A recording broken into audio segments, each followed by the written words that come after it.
for good luck for New Year's. Some black-eyed peas and hog jowl simmering on the stove. Hey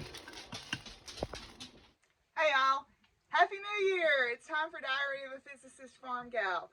My name is Deborah and I'm coming to you from here on my family farm in the foothills of the Ozarks, where I like to do all the crafts. I knit, I crochet, I sew, I quilt, I make baskets, I make jewelry, I make clothes.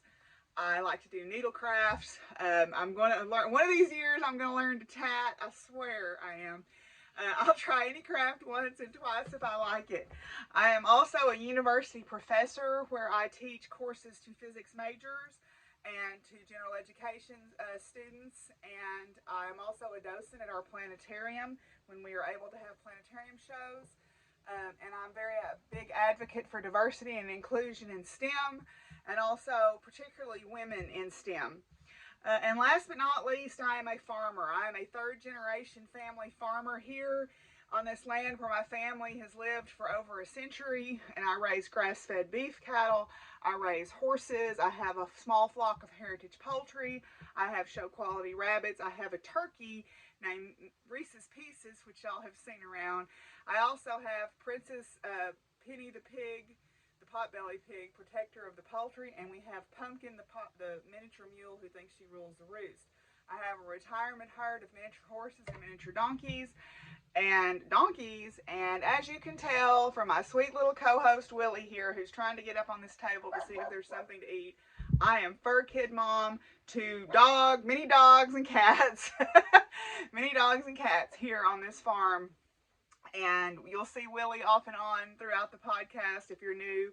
So if you're new here, welcome. I hope you enjoy it.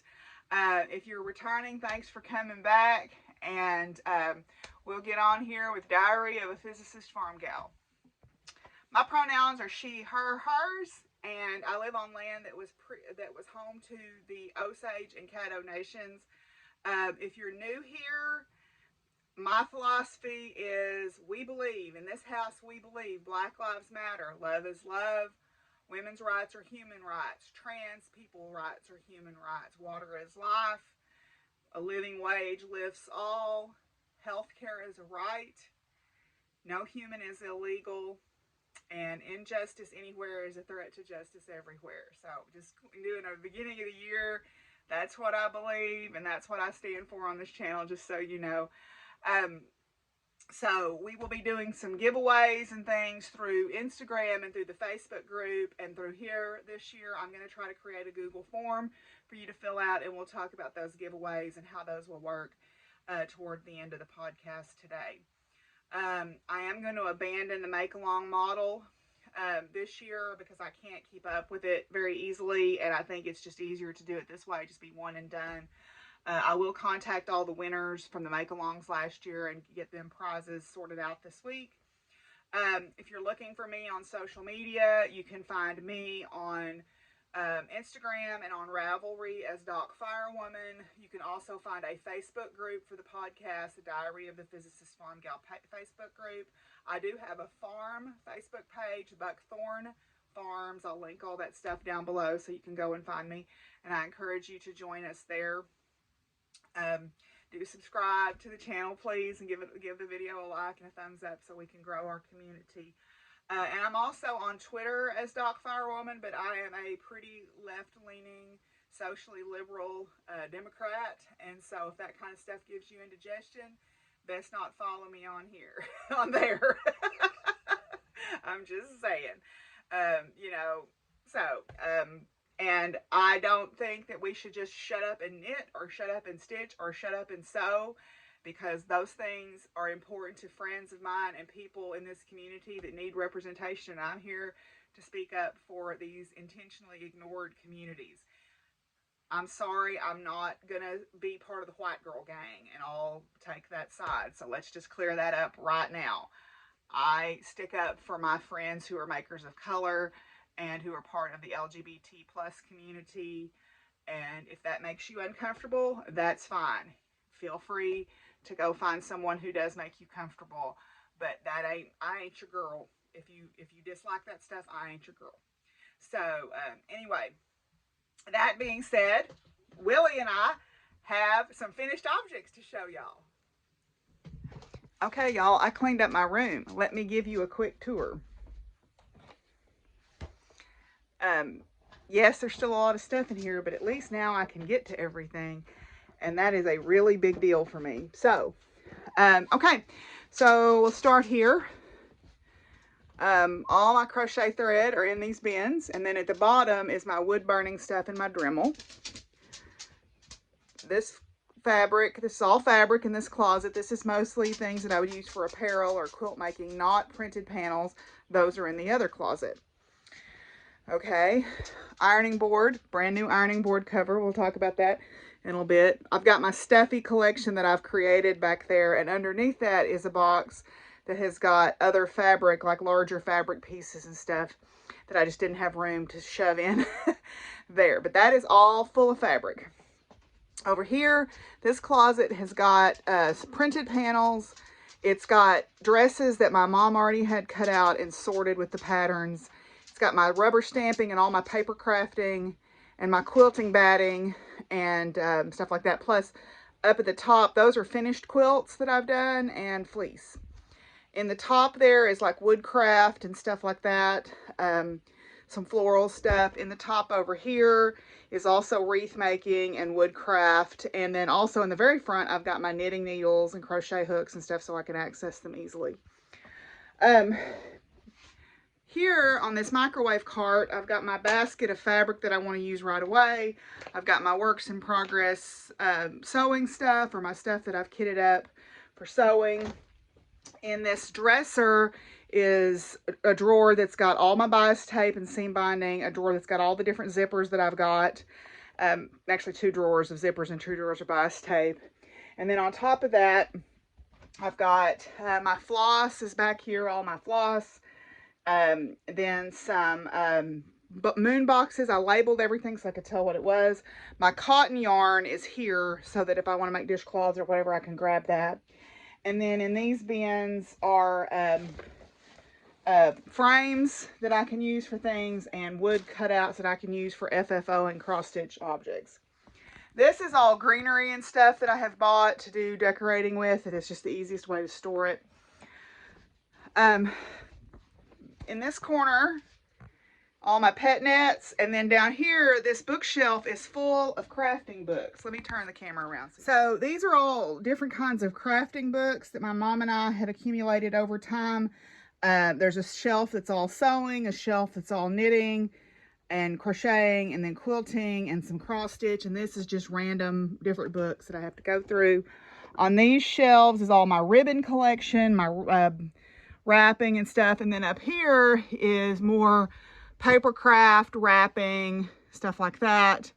But then also just general crafts like wooden pony beads, stuff like that.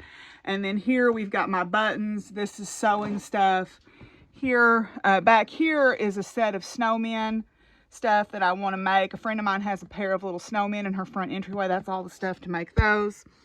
Down here this is the bag of giveaway goodies. This is all sewing, and on the bottom shelf, which you can barely see, is all deco mesh. In this chest of drawers, I've got the top 2 drawers are project bags, which you can see one kind of sticking out there that I need to put in there a little bit better. The next 2 drawers are all crafting. So this is all like chenille stems, googly eyes, all that kind of stuff. And then the next shelf is all woodcraft. And the bottom drawer, or shelf, drawer, I guess, is all like jeans and stuff that I want to make some memorial animals out of. We've got more books here. This is all heavy duty zippers and other sewing accoutrement here. Then this basket's got all my stitch markers and cute needle minders and all that kind of stuff in it. This is some stuff for podcasting today. My sewing machine. This is all my different cutters and scissors and all that, except for my good fabric scissors, which are over on the cutting table, and just various fun things that I like to get inspired by looking at. Thread, my mom's cross stitch that she made for me. These are some little projects that I want to finish right away. I need to hang up my paintings here of Mr. Spots and stuff. This is buttons, with some more fun, inspirational stuff on the top of it. My serger, which works, yay! Just more inspirational type stuff, you know, kind of reminders of things. Then here, these are actually empty boxes that need, if I need more storage. This is big cross stitches that I'm going to wait till they get pulled on Whip Go. Underneath here, this is quilting stuff and sewing stuff. And then there's random like bags and craft stuff under there, but nothing too important. This is stuff that I want to take to my office. Then my sewing basket is here. This is for podcasting today. So this is where I keep my iron and my spray starch. And Mr. Tooths is holding it down. These are patterns I need to put together. And then in this box, I passed over it. This is where my fabric scissors and my marking transfer paper and all that stuff goes. So yay, I can get around, I can do stuff. So I'm very excited. To some people, I'm sure it looks incredibly cluttered, but to me, this is amazingly organized, and I think I'll be able to do a lot of good stuff this year. So yay me. Right, Willie? Right. Okay, if you followed my holo vlog, you saw this, but I'm going to go ahead and show it anyway in case you're new here. I finished my Look at My Holes sweater. Now, this has not been blocked. It will open these holes up quite a bit more. This is a cropped sweater by James Watts. It's pretty easy to adapt to make it longer if you want to, but I knit this as the pattern called for. It is very size inclusive. It's a very straightforward pattern. It would be a good first sweater pattern, I think, for a beginner sweater maker. This is only the second sweater that I've made, so I still consider myself a beginner sweater maker. So this is This is yarn, and this is a sport weight yarn that is matter dyed by Maria from Ninja Chickens, the Ninja Chickens podcast. It is Blueface Leicester, and it is madder root dyed. So I've weaved in the ends, but I haven't trimmed them yet because I'll do that after I block. But it is pouring rain here today, and then it's going to get down into the 30s for highs. And yes, I don't like it to be 85 on Christmas Day, but I'm also not a fan of freezing to death. So, okay, my other finished objects are, I finished my two little bunnies finally. I put their little pom-pom tails on. So they have little pom-pom tails now. So I have two little, this is the classic stuffed bunny pattern by One Dog Wolf. It is available for free, I believe, on her blog. So very easy amigurumi to make. They're very soft and squishy. You can make them larger with bulkier yarn and a larger hook if you wanted to. Then I finally finished, and I failed to look up the person who wrote this pattern, but I'll try to remember to link it below. I finished my Bernie doll. This is supposed to be a gift for someone, so I finally finished him. And I had him all done except for his glasses and his mask, and so when I straightened up my room, I found my wire, and now he's set to go. So let me show you my last finished object, but we're going to have to go on a little bit of a field trip to do that. Okay, my last finished object is I recovered my ironing board. Yay! This is an older ironing board. It was my mother's. It's pretty heavy. And it is, what I did was I took a bunch of pass-along. Miss Betsy had given me 2 boxes full of blankets for the dogs, and some of them were older baby blankets that were her daughter's that she was getting rid of, that were the flannel, and then I had a couple of fleece blankets that I had found on clearance sale, and that's what I used to pad this with. Okay, I padded it with the blankets. Then this is some pass-along fabric that I got from a neighbor. So I basically just kind of cut out the general shape of the ironing board with about probably 4 inches or so allowance on it. Then I serged the edges with my serger, and then I made a casing around. I started here and I went up around the point and then back to here, and then my friend Chris had given me some, it was kind of like elastic, but not really. It was stretchy material in strips, kind of like tricot, and so I fed that through my casing, and so I pulled it super tight here, and then the old the old cover still had the straps, the elastic straps with the clips on it. And so I just clipped it down, and now I've got a brand new ironing board cover for $0. Yay. I love stuff like that. So I'm not going to do a whip section today because if you'll notice, I did a whip parade a couple of days ago with all my whips on it, so you can go there and look at that. But what I thought I would do instead is do a little bit more lengthy future crafting segment, and we can talk about some of the things that I want to make this year. Okay, so this is going to focus on fiber whips and sewing whips today, and then, or not whips, future crafting, and then maybe next time I will talk about other types of future crafting that I want to do. I've got a lot of patterns, as I said here, that I need to put together that are sewing patterns, and also in cleaning out my room, I found a lot of patterns that I had bought that I still like. So I have no point, there's no point in me buying any more patterns now for sewing. I've got plenty, I've got a vast variety of stuff that I can draw from, so I need to just use this stuff.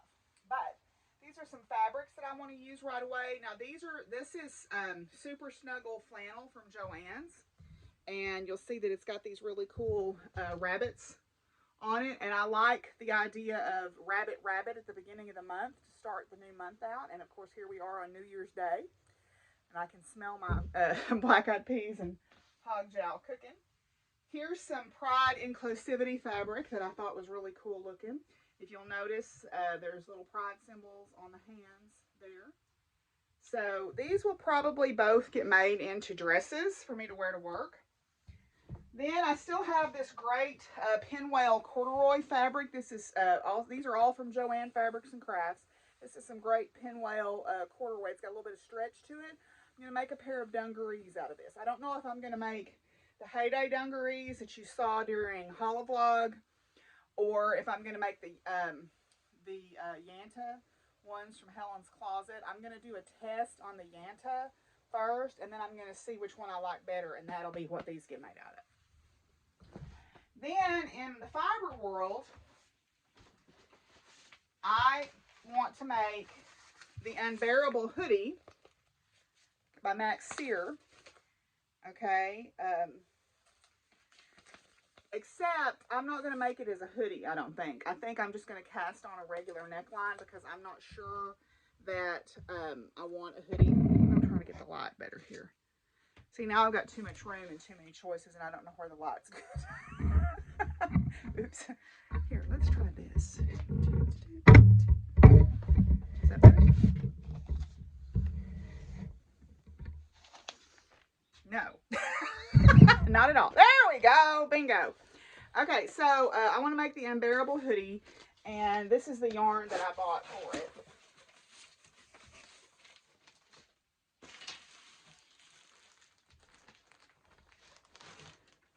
The main body of the sweater will be this eggplant purple color. It's hard to tell what color that is. Can you tell? Yeah. Then the flowers will be this color, and the background will be that color.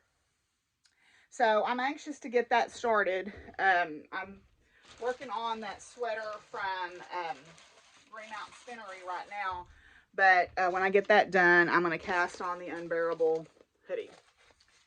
Okay. Also, I'm working on the Hedge Witch shawl, but when I finish that, I want to cast on, and this is in one of Charlotte from April 9 Designs bags. You'll see a lot of her bags this year. I want to do the Beekeeper cardigan. This was from Marie Green of Olive Knits. This was their knit a sweater in 4 days. Honey, I ain't gonna knit nothing in 4 days probably. So, but I want to knit this. I've had the yarn and everything since it all began. So, I want to knit it. So when I finish the Hedge Witch, I'm going to cast this on, and this is the yarn that I got to do this in. This is from Cloudborn from Craftsy that I bought back in 2018. I like this color. I have some dresses that have this color in them, so this will be great, a great cardigan to wear over those dresses. So I'm going to make that. Then, in this bag, I've got the Cumulus Cowl by Knitting Expat. I've had this pattern forever. This has a similar texture in it to the Changes shawl, and I want to use these two colors. Now, it's supposed to be held double, so what I'm going to have to do is wind this in such a way that I can hold these double. So this one I'll just wind a single ball and pull from the inside and the outside. This one I'm going to have to wind into two balls so my colors will match. These are both Nerd Girl yarns, and this one is Back from Earth, and then this one is Abnegation. So I want to make the Cumulus Cowl out of these two. I think that'll be really pretty. So I like a good cowl, so we'll do that. Okay. All right, and then also in another one of Charlotte's bags, I have the solstice or the equinox scarf or wrap by Cassandra Rosardi. It comes in two versions. You can make a short cowl or you can make this longer version. I like the longer version. So I'm going to make that using these two yarns. This is a one-of-a-kind colorway from Chicken Coop Dye Works down in Texas. And then this is some gifted yarn that's some baby camel. So I'm going to use those two together. This is going to be my background and this is going to be my trees. So if you look at that pattern, if you look at the pattern, what it's meant to be is the silhouette of trees against a white background. So I'm going to do this dark background with the brown silhouette. I think that'll be really unusual and pretty. So I'm going to do that. All right, so we'll see. I'm a pretty slow knitter, but you know, I've got the Hedge Witch and that Green Mountain Spinnery sweater on the go right now, and I'm making pretty good progress on those. So hopefully I can get those. Plus I'll need something to work on before class, when classes start again. So the Green Mountain Spinnery sweater would be a good choice for that. But also one of these, probably not the Beekeeper, because it's pretty, you gotta pay attention to it. This cowl might be a great before class project. So yeah, all right, so those are the things that I'm wanting to think about making. I don't have any acquisitions. One thing that I discovered, I don't need to buy anything this year.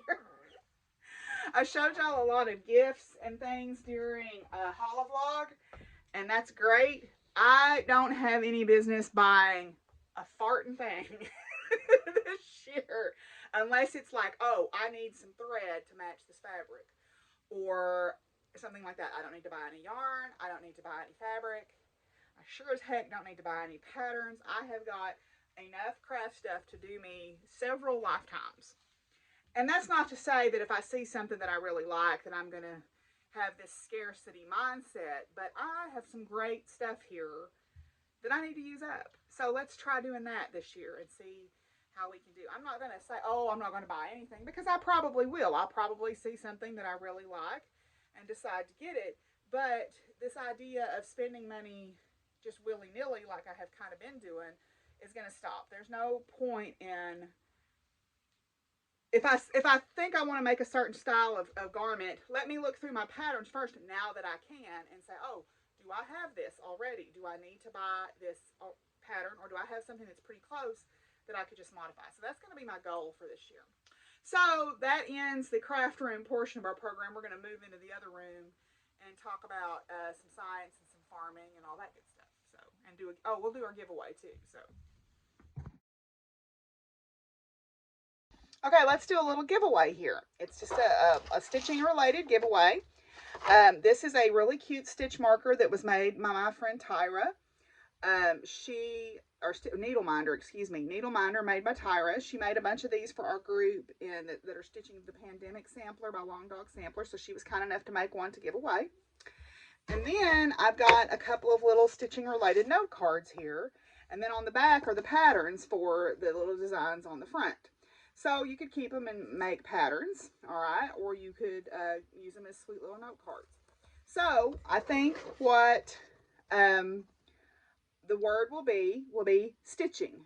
So stitching will be the giveaway keyword. Now, this giveaway is not sponsored by YouTube. You have to be 18 or older to enter. You have to be a subscriber to the channel, and you have to have filled out my Google form so I have your mailing address. If I draw your name and you're not a subscriber and you've not filled out the Google form, I will draw somebody else. There is no monetary value to this giveaway, so if it gets lost in the mail or damaged, you will not be compensated monetarily. So, yeah, I think that's all the legalese that I've got to say. Basically, don't be jerks. Right? So, if you'll use the word stitching, like I enjoy stitching, and I'll use a YouTube random comment picker to choose this, and then I will send this out to the winner. I'll announce the winner on the next podcast. So you'll have time to do that until the next podcast gets posted to enter this giveaway. So it's this is like little quilt blocks, and this one says country, and it's got the little creatures on it. And then you also get the little needle minder. Okay? So that's going to be your giveaway for this time. So, yay. Okay, so not a lot's happening right now on campus because we're out for winter break, but I start back with classes on January the 14th. I'm actually teaching an overload, not getting paid for it, but I'm teaching an overload this semester. And I think I'm going to change the focus of my service learning project because I don't really have enough students to do Super Science Saturday this year. So one of the issues that has come up is we need to focus on physics recruiting because with engineering coming on, people understand what you can do with an engineering degree. You know, that's pretty clear cut to most everybody, but sometimes they don't really understand what you can do with a physics degree. So I am going to focus on having my students prepare materials to do some recruiting for physics. Because I think we have a great undergraduate physics program. I'm also going to continue in the women's book group. This year we're reading a book about trauma and the long-term impacts of trauma.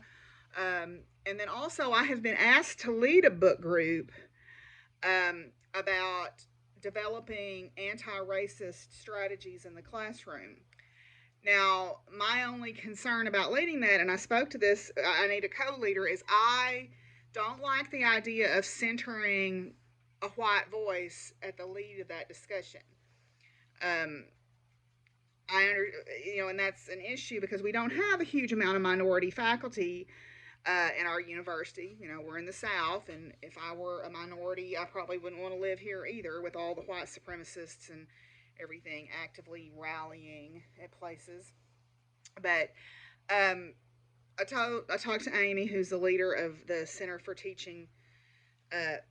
Excellence in Teaching and Leadership, and I said, if you can find me someone that's willing to work with me on this, I don't feel comfortable centering a white person as the leader of this group. So I think it needs to be other voices need to be centered in this conversation about how do we create a more inclusive classroom. She asked me to do it because I have been doing this work in a physics classroom, and initially I got a lot of pushback about that. But now people are seeing the value of doing that work in the classroom, which I'm glad.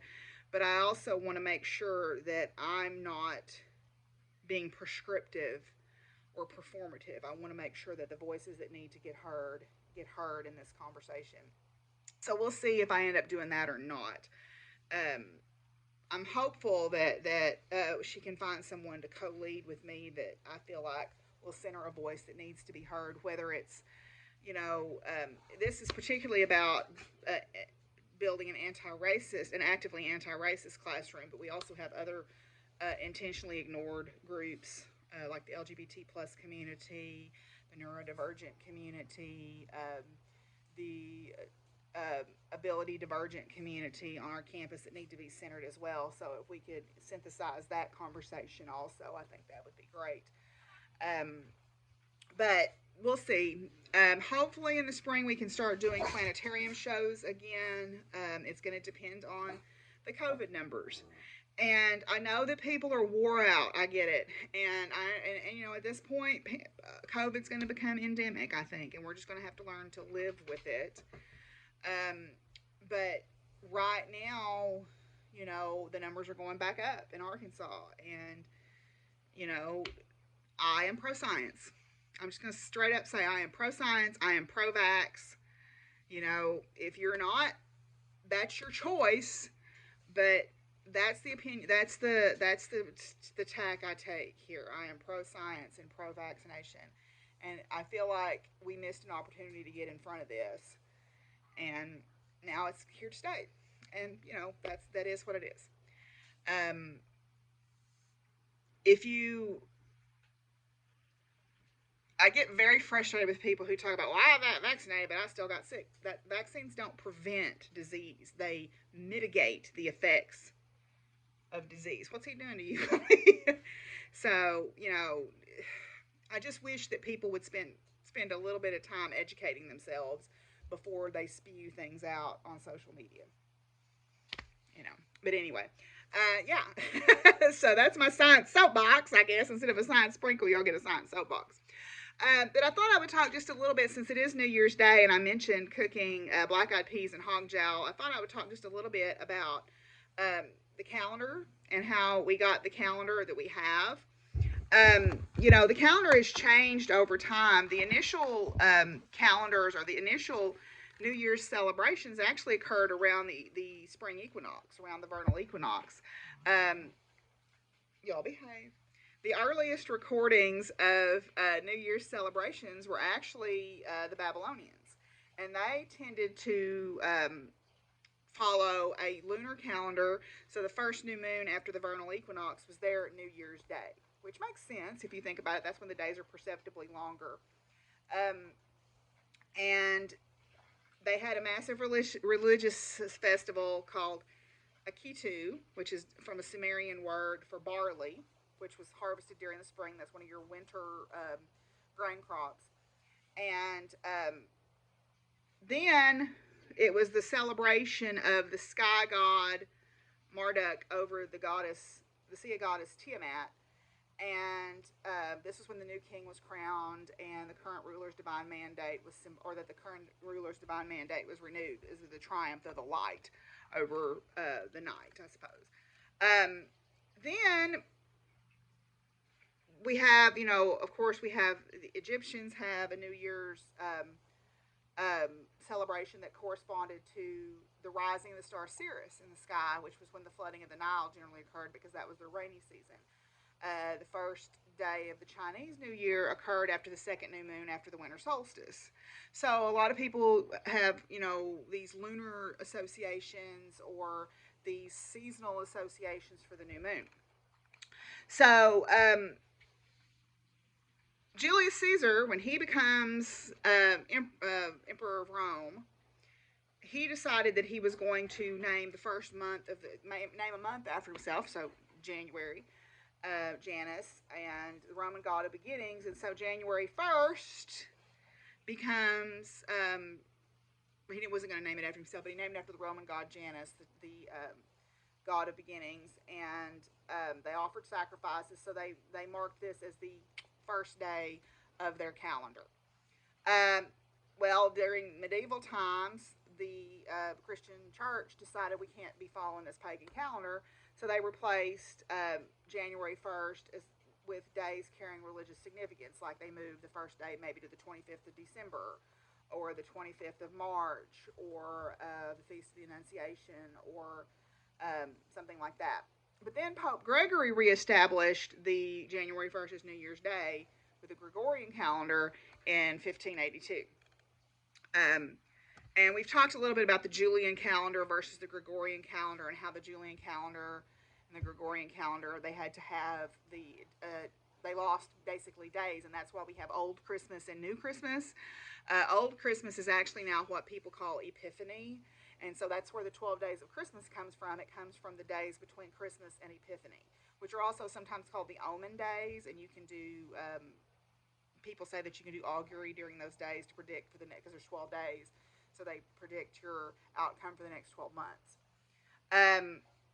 So, the traditional New Year's dishes we've already talked about, where you've got in the past, where we got like black-eyed peas that represent coins, or you've got the gold or the cornbread, or you've got the hog jowl because pigs root in the ground and they represent prosperity and progress. Collard greens, which is what I tend to eat with my black-eyed peas and hog jowl, are green like money. So there's different cultures do things like a lot of them resemble legumes because they look like coins. Bean counters, right? We were talking about money being bean counters. There's also ring-shaped cakes or round cakes or things that that represent good fortune this time of year. One of the things that some friends of mine do that I've started doing is at midnight or whenever you get up on New Year's Day, you sweep the old year out, you open the front door to let the New Year's in, and you throw pennies through your front door into the house to bring in good fortune into the house. And then you leave them by the door all year long. So we'll see if that helps. Hopefully it will. So I just thought I'd talk a little bit about some of these traditions and things as our sort of science segment today. So now we'll move on and talk about farm life.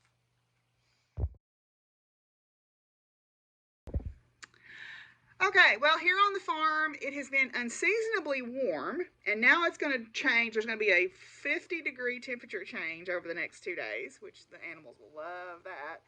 Right now, it is raining, raining, raining. It is supposed to quit mid-afternoon, so I can go out and do my chores then. Um, we have had a fairly warm winter so far. Um, but we've also had some wild extremes of weather. Like we've had these very warm days that then switched to very cold days, and the resulting cold fronts have caused incredible storms over in like Kentucky area and Iowa and places like that.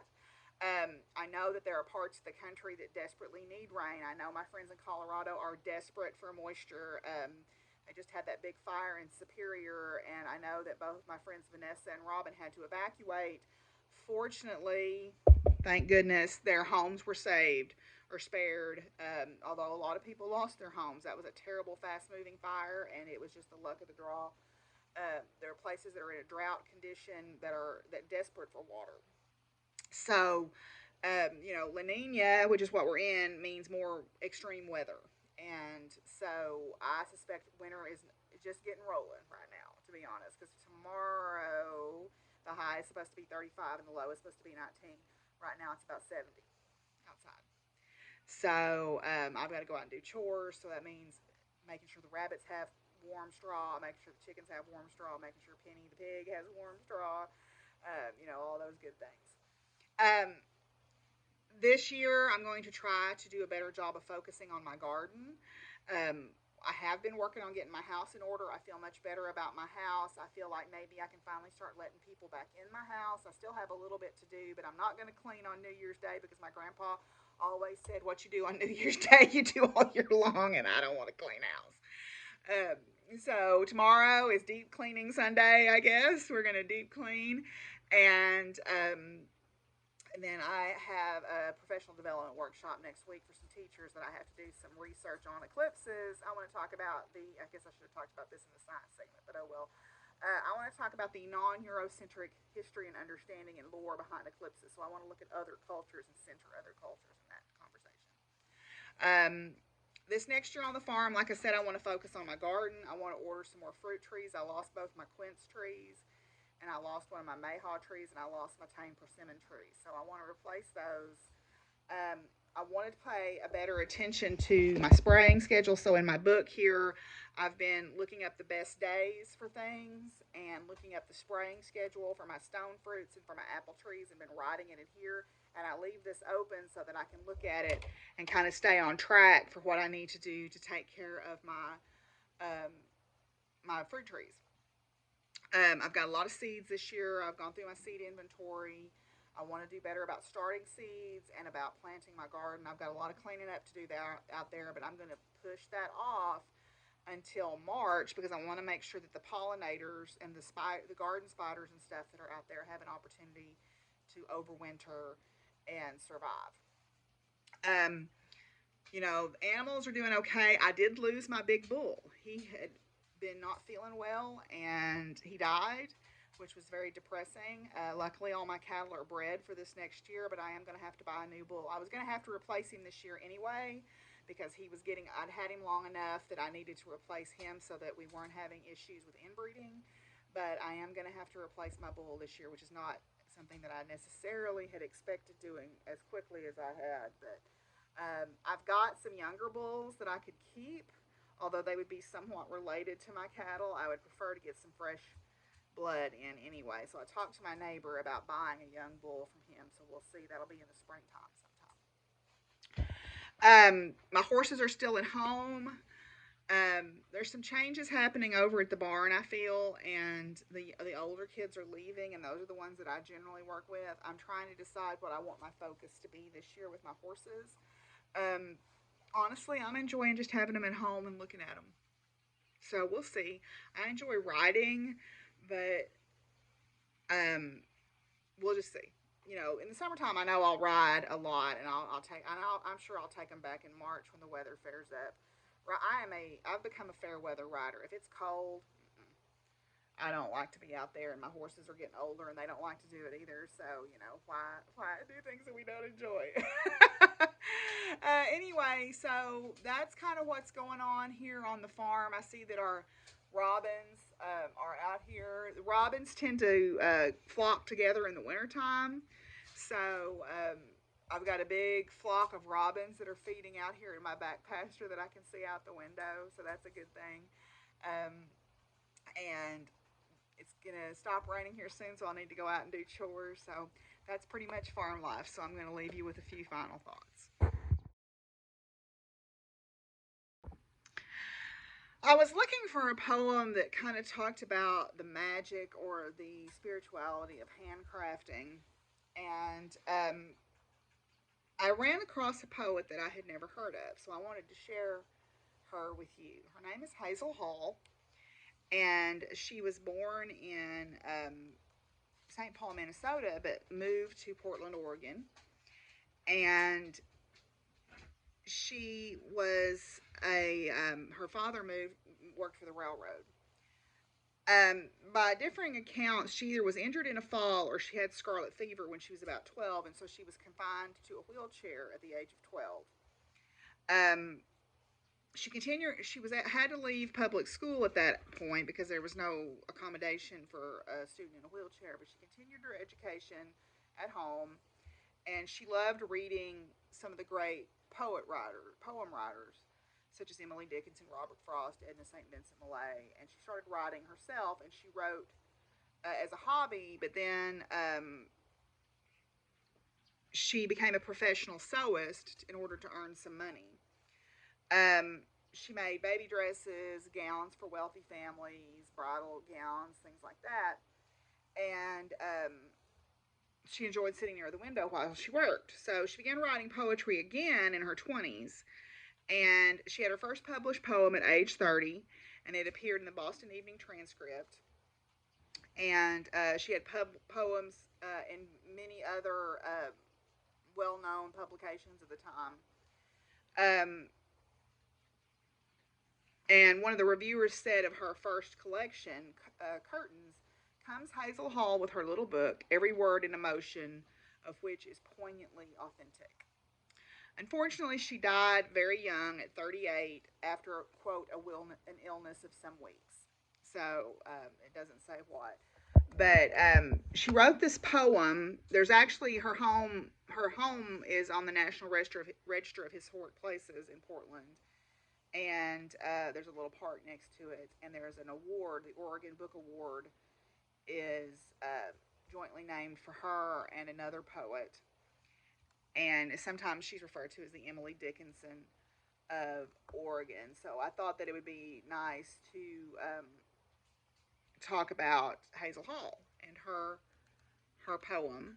The poem that I selected is called To Sewing, because I like the imagery in it. The wind is sewing with needles of rain, with shining needles of rain. It stitches into the thin cloth of the earth, in. Oh, the wind has often sewed with me, 1, 2, 3. Spring must have fine things to wear, like other springs. Of silken green the grass must be embroidered, 1 and 2 and 3. Then every crocus must be made so subtly as to seem afraid of lifting color from the ground after crocuses the round heads of tulips and all the fair intricate garb that spring will wear. The wind must sow with needles of rain, with shining needles of rain, stitching into the thin cloth of the earth in,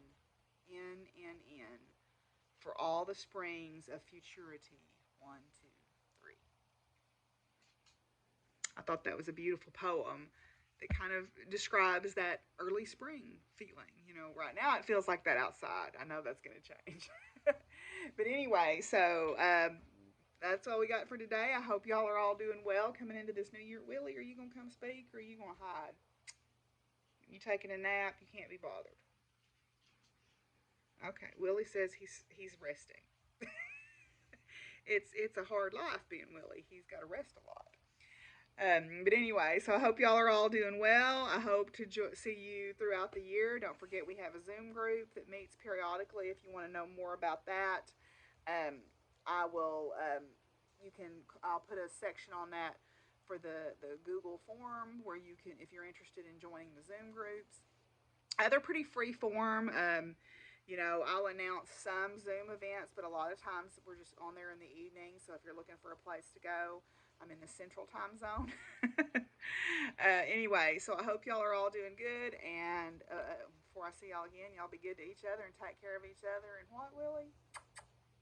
Peace out. Bye.